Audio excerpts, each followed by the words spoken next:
I never expected my success to become my family's greatest shame. But standing in my parents' lavishly decorated dining room on Christmas Eve, watching my mother's face contort with disgust as I described my latest business venture, I realized some people prefer comfortable lies to uncomfortable truths. My name is Marcus Sullivan, and this is the story of how I went from family disappointment to the owner of my parents' dream mansion. Though looking back, I'm not sure which title weighs heavier. The evening had started like any other family gathering at the Sullivan estate, a sprawling Victorian mansion my parents had stretched themselves thin to purchase 5 years ago. My sister Amanda, the golden child with her perfect law degree and politician husband, had already arrived with her 2 children. They were seated at the mahogany dining table that had been in our family for generations, everyone dressed in their Christmas best. I adjusted my simple blue sweater, suddenly feeling underdressed among their designer outfits. But then I reminded myself that the watch on my wrist cost more than their combined wardrobes, not that anyone would recognize the understated timepiece for what it was. That was the thing about real wealth. It didn't need to announce itself. "Marcus," my mother called out, her voice carrying that familiar note of disappointment. "You're late again. I suppose punctuality isn't important in your— what are you calling it these days? Your startup?" I took my assigned seat, the wobbly chair at the far end of the table, as far from the head as possible. Some things never changed. "Actually, Mom, we just closed our Series B funding round. $15 million in new investment." The silence that followed was deafening. Amanda's husband Richard snorted into his wine glass.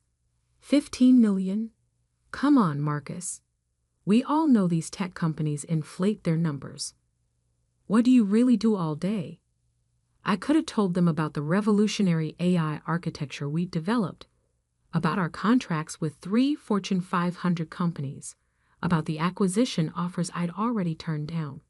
Instead, I just smiled and reached for the bread basket. "We solve problems, Richard. Big ones. Problems." My father finally spoke up from the head of the table, his voice carrying the weight of decades of disapproval. "The only problem I see is you wasting your life on these fantasies. Your sister made partner at her firm this year. What have you achieved?" I watched as Amanda preened under our father's praise, adjusting her perfectly styled hair. "Daddy's right, Marcus. It's time to grow up. I could get you an interview at the firm. Something entry-level, of course. You'd have to work your way up." "That's very kind," I said, cutting into my turkey. "But I'm good where I am." My mother's fork clattered against her plate. "Good? Good? You live in that tiny apartment, drive that old car, and wear the same clothes year after year. How is that good?" What they didn't know was that my tiny apartment was actually the entire top floor of one of the city's most exclusive buildings. My old car was a deliberately understated luxury model with custom engineering. And my same clothes were handmade by artisans who didn't advertise their work with logos or labels. But before I could respond, Richard jumped in. "I heard through some contacts that your company's burning through cash. No real revenue, just fancy presentations and big promises. Classic tech bubble stuff." I raised an eyebrow. "Your contacts?" "I have friends in venture capital," he boasted, straightening his tie. "They say your whole sector is about to crash. Smart money's getting out." I had to suppress a laugh. The smart money he was referring to was likely the Mills Brothers Fund, the same one that had practically begged to lead our latest funding round. I turned them down, preferring to work with investors who actually understood our technology. "Richard," I said calmly, "maybe your friends should do better due diligence." My mother slammed her hand on the table, making the crystal glasses jump. Stop it. Stop pretending to be successful. You're just a useless dreamer, living in a fantasy world, while your sister actually makes something of herself. Dad nodded along, his face stern. Your mother's right. This has gone on long enough. Either get a real job, or stop coming to these family events. We can't keep watching you throw your life away. I looked around the table, at my father's expensive watch, my mother's new jewelry, Amanda's designer dress, all the trappings of wealth they could barely afford, bought with credit and appearances to keep up with the neighbors. I knew about their mounting debts, the missed mortgage payments, the tax liens they were hiding. Being on several bank boards had its advantages. Maybe you're right, I said quietly, standing up. Maybe it's better if I stop coming around for a while. Finally, my mother sighed. He sees reason. I walked to the door, then paused. Oh, and Mom, Dad, you might want to check your mailbox more carefully.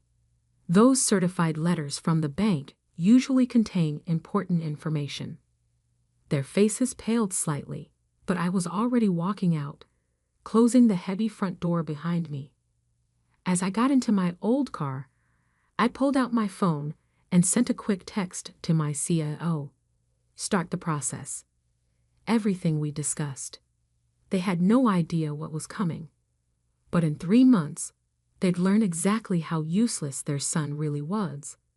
I pulled away from the mansion, watching it shrink in my rearview mirror. Soon, it would have a new owner. And the real estate agent's call would just be the beginning of their education about success, appearance, and the true meaning of value. Sometimes the best revenge isn't about destroying someone's world. Sometimes it's about letting them destroy it themselves, then buying the pieces at market value.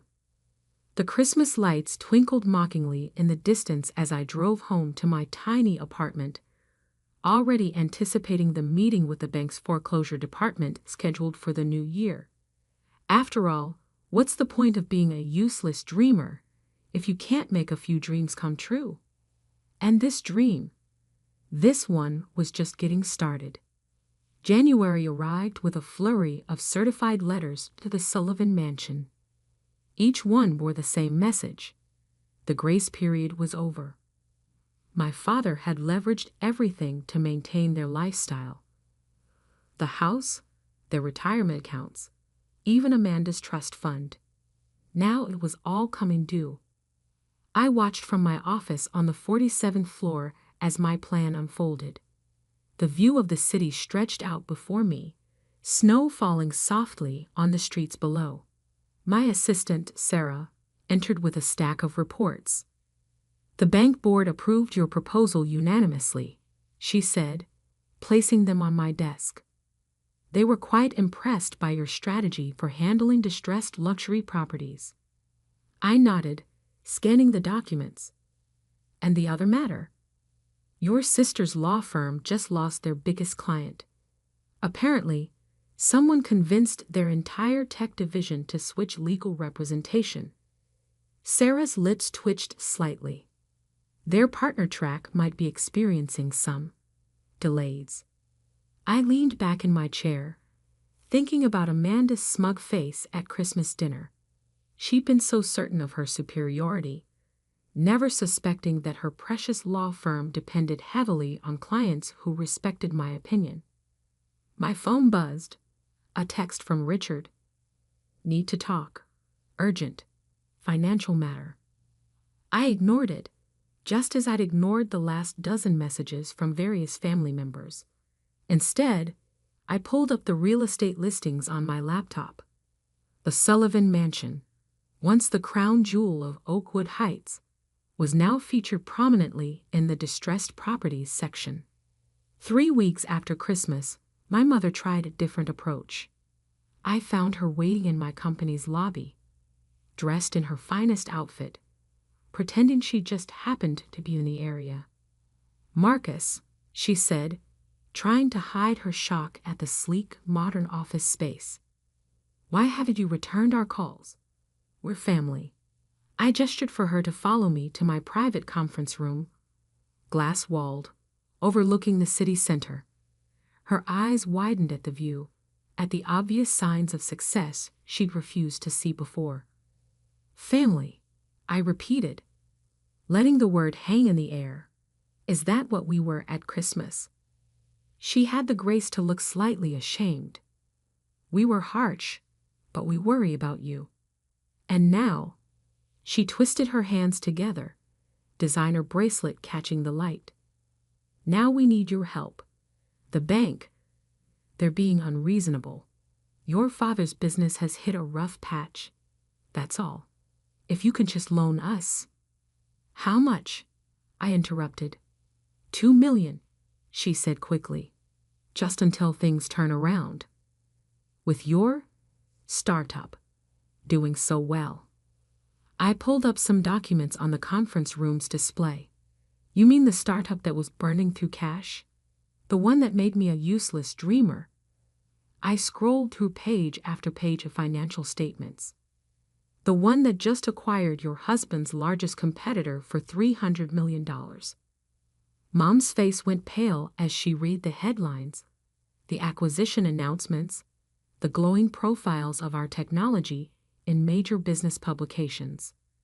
But Richard said—" "Richard?" I said calmly. "Gets his information from golf buddies and cocktail parties. I get mine from boardrooms and bank vaults. Speaking of which," I pulled up another document. "Did you know he's been lying about his own firm's finances? That bonus he's been bragging about. It bounced. Twice." She sank into one of the leather chairs, her carefully constructed world crumbling. "Marcus, please. We're about to lose everything." "No, Mom. You're about to learn the difference between appearing successful and being successful." I stood up, straightening my custom-made jacket. "The bank's foreclosure proceedings will continue. I suggest you start looking for a new place to live." "We'll be homeless," she cried. "Oh, I doubt that. Amanda's condo has a spare room, doesn't it? Though you might find it a bit cramped." I smiled, remembering all her comments about my tiny apartment. "Now, if you'll excuse me, I have a meeting with some venture capitalists. Real ones, not Richard's golf buddies." After she left, I called my real estate agent. "How's the Sullivan property looking?" "Bank's putting it up for auction next month. Given the market conditions and the property's issues, it should go for well below market value." "Perfect. Have everything ready. And make sure the purchase is made through one of our subsidiary holding companies. I don't want my name appearing until exactly the right moment." February brought record snowfall and a cascade of financial disasters for my family. Dad's business contracts dried up as word spread about his financial troubles. Amanda's partner track derailed as her firm struggled with departing clients. Richard's golf club quietly revoked his membership over unpaid dues. I watched it all from a distance, receiving regular updates, but never responding to their increasingly desperate messages. Each one reminded me of different Christmas dinners, different insults, different moments of dismissal and derision. The foreclosure notice appeared in the local paper on a Tuesday. By Wednesday, my mother had called 17 times. On Thursday, my father swallowed his pride and came to my office. He looked older, grayer, the weight of his collapsing empire evident in the slump of his shoulders. "Son," he said, the words sounding foreign on his lips. "I know we've had our differences." "Differences?" I kept my voice neutral. "Is that what we're calling it now?" "I was wrong," he admitted, staring at his hands. "About your business, about your choices. I see that now. But please, this house, it's your mother's dream home. We can't lose it." I pulled out my phone, showing him an email. You already have. The bank is auctioning it next week. Unless you can come up with $2 million by Monday, it's over. $2 million, he whispered. The same amount your mother asked to borrow. Interesting coincidence, I agreed. Unfortunately, my company has already allocated those funds to a different real estate investment. His eyes narrowed. You're buying properties now. Among other things, it's amazing what you can do with actual revenue and solid business fundamentals. He left my office a broken man, finally understanding that his son had surpassed him in every way that mattered. But he still didn't know the best part. That revelation would come at the auction, when the new owner's name was finally revealed. March arrived with unseasonable warmth, melting away the last traces of winter just in time for the auction. I didn't attend personally. That would have spoiled the surprise. Instead, I sent my lawyer with clear instructions and waited in my office for the call. It came just after noon.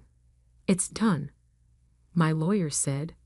Property acquired at 30% below market value. The paperwork will be public record within the hour. I smiled, imagining the scene that would unfold when my family's realtor saw the name on the deed. Sometimes the best revenge isn't just about winning. It's about teaching a lesson that can never be forgotten.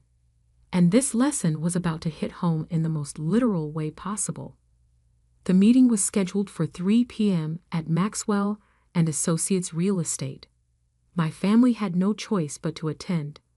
The bank required all parties to be present for the final property transfer. I arrived early, parking my old car where I could watch them arrive. Amanda came first, her designer clothes now looking slightly worn, her perfect hair showing traces of gray she couldn't afford to cover anymore. Richard skulked in behind her, his former swagger replaced by a nervous twitch. My parents arrived last, Mother dabbing at her eyes with a monogrammed handkerchief, Father looking like he'd aged a decade in 3 months. I waited until they'd all gone inside before following. The receptionist recognized me immediately. After all, I owned the building through one of my holding companies. They're in the main conference room, Mr. Sullivan, she said quietly. Everything's prepared exactly as you requested. Jessica Maxwell, the real estate agent, was already midway through her presentation when I slipped into the back of the room. None of my family members turned around. They were too focused on the documents being displayed on the screen, papers that would officially transfer their beloved mansion to its new owner.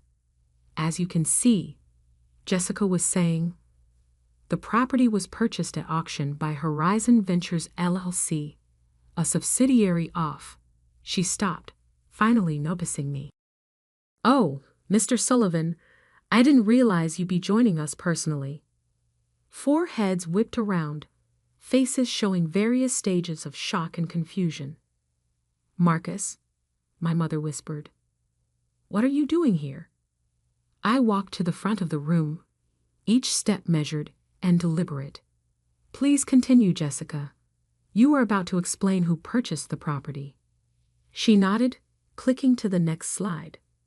As I was saying, the property was purchased by Horizon Ventures LLC, a subsidiary of Summit Innovation Group, whose CEO and majority shareholder is. She paused, letting the moment build, Marcus Sullivan. The silence that followed was absolute. I could almost hear the pieces clicking into place in their minds. Richard found his voice first. You bought the mansion?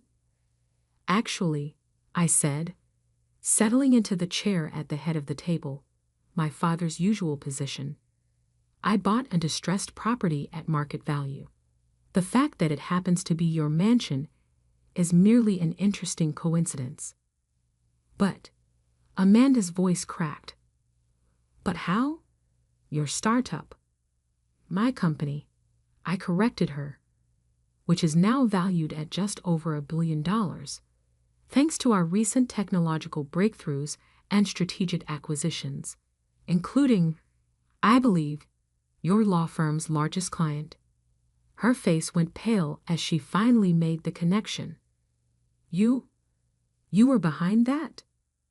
Along with Richard's club membership being revoked, Dad's contracts drying up, and several other recent developments. I spread my hands.